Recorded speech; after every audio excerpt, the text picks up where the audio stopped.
same punishments and treatment they did before the war and when they were slaves, for a few reasons.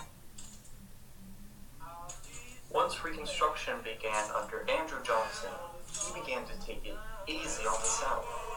He decided to pardon every Southerner that wasn't a large plantation owner or military officer and return their land to them. After that, he individually pardoned most of those in the land. In addition to that, he gave Southern states the freedom to manage their own affairs and make their own laws. This gave Southern states leeway to create economically discriminatory laws called Black Codes. Black Codes were made to restrict African American rights by segregating them from white people. African Americans could be restricted from being in certain parts of town and not allowed in public areas. A good example of a Black Code is from Okaloosa, Louisiana. No Negro or freedman shall be permitted or allowed to rent or keep a house within the limits of the town under any circumstances. One of the most prominent byproducts of Black Codes was labor contracts and sharecropping. With Black forced labor. This is a sharecropping document between a farmer and two families. In this contract, it states that the families will receive 40 acres of corn and 20 acres of cotton. They must do all the work to maintain the farm, and in return they will receive half of the cotton and a third of the corn. The rest will go to the owner of the land. He provides the mules and the tools for the workers and a portion of meat to feed their families. Another example is a letter written by a sharecropper named George Underwood to the 44th Congress of the United States, where he says, "We worked for them as though we were slaves and then treated like dogs all the time." Now that African Americans were placed under Black Codes and getting stuck in loopholes like and similar to sharecropping, it felt like they were going nowhere. They were stuck in a situation where they were required to work and now put in a situation where they were in debt. Were the hopes of the free people achieved after the war? Did the Emancipation Proclamation help? And a sense of financial and economic freedom, it was not achieved. And it would take a long time until they were completely economically free. Codes. The aim was slavery without the chain. The Black Codes were laws passed to control and restrict and constrain the lives of the freed people, essentially rendering them bondsmen again under law.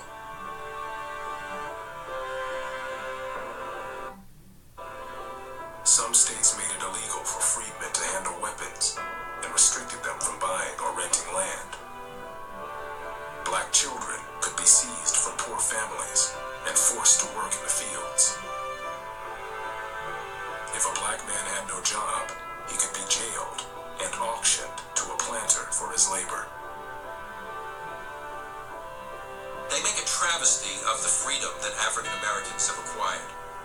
They are so far from any notion of fairness or freedom that even Northerners who are not egalitarians say these laws are unacceptable. And so Northern Republicans are faced with a dilemma. They don't want to have a big fight with the president, but to accept the idea that Johnson's policy is a success and accept the Black Codes, they feel means giving up the victory in the Civil War.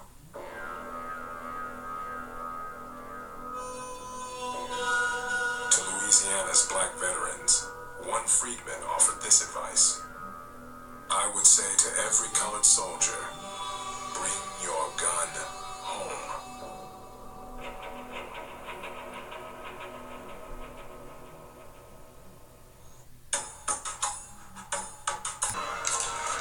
The Democrats had always identified themselves as the party of the white man. They very explicitly said, "We are here to protect the rights of white men, North and South. And how do we do that? We hold the Union together." For that reason, the Democrats saw themselves as trying to put North and South together as quickly as possible during the Civil War, and as soon as it's over, trying to knit North and South together at the expense of black men.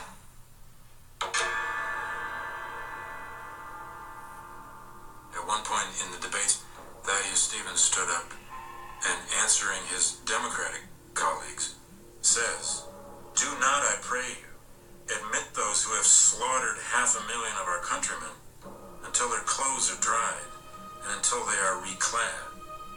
March 1866, both houses of Congress passed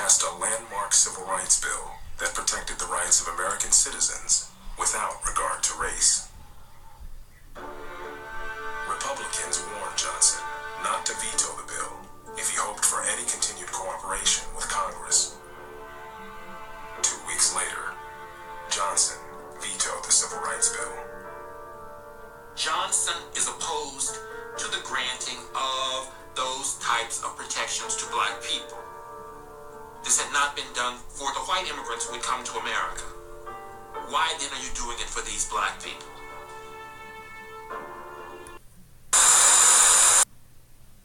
Mississippi was the first to implement the strict laws of the Black Code. Negroes had to show proof of work or be fined $5 of their salary. February 1866, the legislature defined Negroes as people with at least one African great-grandparent. Negroes could choose their employer before the deadline after they had made a contract that they were bound to. In other words, you basically had to sign off that you were of African descent to be employed. The law prevented blacks from testifying against whites, a restriction which the federal government sought to remedy by providing access to federal courts through the Civil Rights Act of 1860. In Maryland, judges were stripped of positions for cooperating with the Freedmen's Bureau and the new laws. In the years of 1865 and 1866, the southern states passed Black Code laws, which made the northern states curious to what their overall agenda actually were. Black codes were an unveiled manifestation of the system of white supremacy that continued to dominate the American South. Historians have described this system as a merged result of a wide variety of laws and practices conducted of jurisdiction. Between 1893 and 1909, all the southern states passed laws according to the guidelines of the Black Code, all except Tennessee, which passed even more severe laws than the ones in 1865. It used vague terms that granted wide powers to police officers enforcing the law in wartime.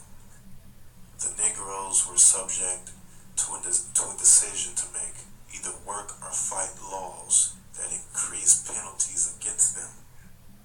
The Supreme Court efforts against these federally state laws were little to no fight at all. The Ku Klux Klan and the law enforcement of the southern states combined together on several occasions to uphold these black codes. Jet magazine showed Till's corpse, beaten, mutilated, shot through the head. A generation of black people would remember the horror of that photo.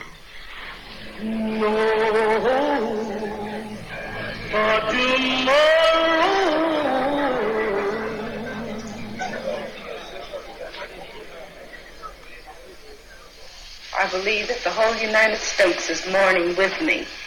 And if the death of my son can mean something to the other unfortunate people all over the world, then for him to have died a hero would mean more to me than for him just to have died. Roy Bryant, husband of the woman in the store, and J.W. Milam, her brother-in-law, were arrested for the murder of Emmett Till. The trial was held in nearby Sumner, Mississippi.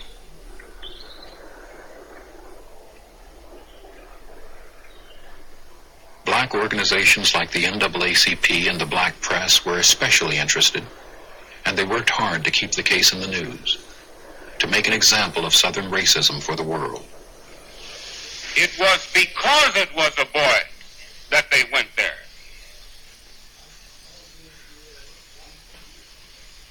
They had to prove that they were superior. They had to prove it by taking away a 14-year-old boy. You know, it's in the virus, it's in the blood of the Mississippian. He can't help it. I'd like for the NAACP or any colored organization anywhere to know that we are here giving all parties a free trial and intend to give a fair and impartial trial. And we don't need the help of the NAACP and we don't intend for them to happen. We never have any trouble until some of our southern niggas go up north and NAACP talks to them and they come back home.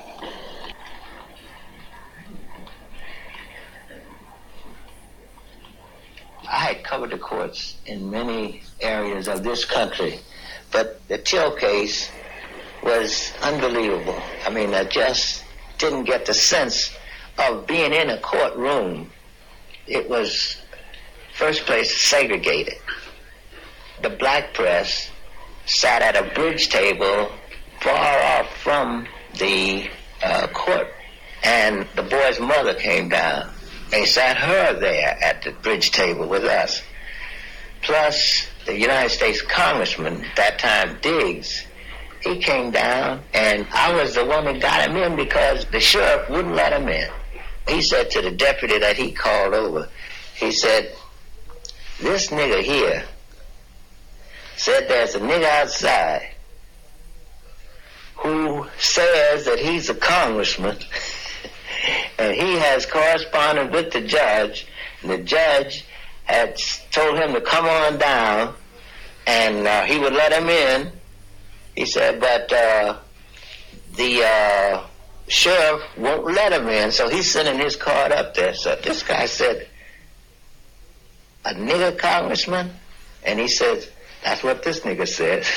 So I said, my God, I have never seen anything like this in my life. There was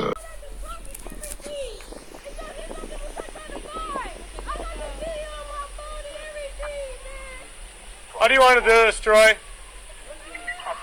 Want to just approach? We have 4 here, all compliant.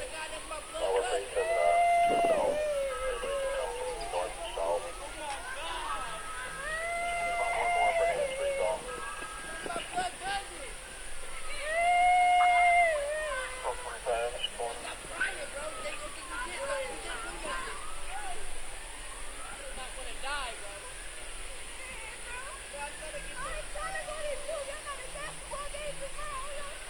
Okay, just calm down, calm down. Calm down, okay? We'll be right. Your hands up right there, right? Right back to me. Just keep on coming back, man. Hands on your head. Keep looking forward. Come here.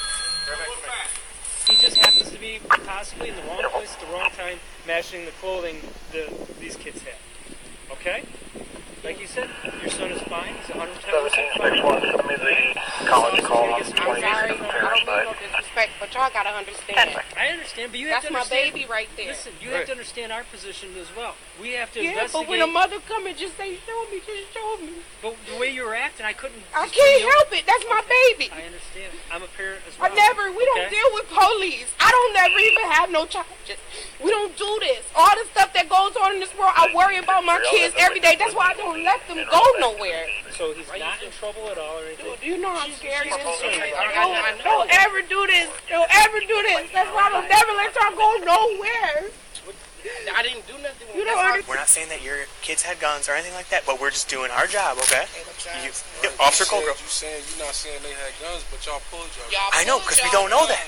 We do not know that. Exactly. Y'all didn't see a gun, but y'all put guns on my kids.